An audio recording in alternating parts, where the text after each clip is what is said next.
الكابتن الكبير الجوهري، انا النهارده جاي عشان اهنيك اولا واهني الشعب المصري والعربي بالاداء اللي ادوه الفريق القومي المصري على مدى 3 مباريات كانوا فيها ند لاقوى فرق احنا عارفينها، وادوا الى اخر دقيقه. فالنهارده انا جاي عشان اهنيك نيابه عن جماهير مصر والجماهير العربيه. وسؤال واحد، بعد ان اثبت ان اللاعب المصري لما بيلاقي المناخ الطيب والمدرب العظيم، مستقبل الكرة المصرية من وجهة نظرك ايه يا كابتن جوهري؟ الحمد لله، انا يعني فخور جدا باللاعبين اللي ادوا باخلاص متناهي فتره استعدادهم وتصفيات من سنه 88 حتى الان، والحمد لله ادوا لغايه اخر 45 دقيقه في مشوار البطوله اداء رجولي ويفتخر به كل مصري.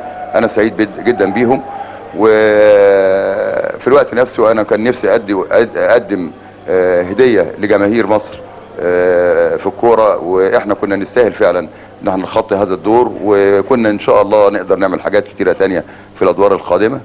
انما بالنسبه للتخطيط للكره المصريه فعلا المشوار كان شاق جدا، وان يجب ان يتغير كل الامور الى عالم يساير الكره العالميه من وجهه نظر الانظمه التي تتيح للاعب فعلا الارتفاع بمستواه الفني. احنا عملنا في 4 شهور انجاز كبير جدا عشان نوصل نشرف الكره المصريه والعربيه باداء رجولي، انما كانت الفتره مش كفايه، ودي تخطيط 4 شهور، انما كان يجب ان يكون التخطيط ل4 سنوات عشان يبقى فيه جيل فعلا يسير الكره العالميه، وارجو ذلك ان شاء الله. كابتن جوهري، انت فعلا هديت الشعب المصري والشعب العربي التصميم والاداء اللي احنا شفناه. مش انت كنت تتمنى، انما فعلا يكفي ان احنا كنا بقالنا 21 يوم الشعب العربي والمصري والمصريين في ايطاليا يفتخرون بالفريق المصري. فدي اكبر هدية، لانك انت اصلا جيت الى ايطاليا لكي تشرف الكرة المصرية، وكان هدف اساسي بالنسبة لك، وفعلا شرفت الكرة المصرية وكنت قاب قوسين ان تخرج الى الدور الثاني. ولكن الله له حكمة، وما نقدرش نقول اللي احنا نشكرك للمرة الثانية على مجهودك الكبير انت واللاعبين والرياضيين في مصر، والسيد الرئيس حسني مبارك والدكتور عبد الاحد وكل من ساهم في الفترة السابقة، والجماهير الكبيرة اللي جت ورا فريقها هنا، والجماهير الكبيرة اللي قاعدة قدام الشاشة دلوقتي.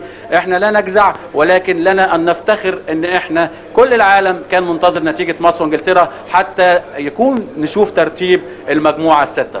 الحمد لله والشكر لله، والكلام ده الحقيقه بيسلك صدورنا، ولان في مسحه حزن بسيطه، انما احنا حققنا الهدف من تشريف الكره المصريه واحترام الجميع للكره المصريه حاليا، وقدامنا زمن ان شاء الله نعيد الامجاد ديت، ودي خطوه على الطريق باذن الله. شكرا يا كابتن، وحظ احسن ان شاء الله المرات الجايه. شكرا استاذ محمود.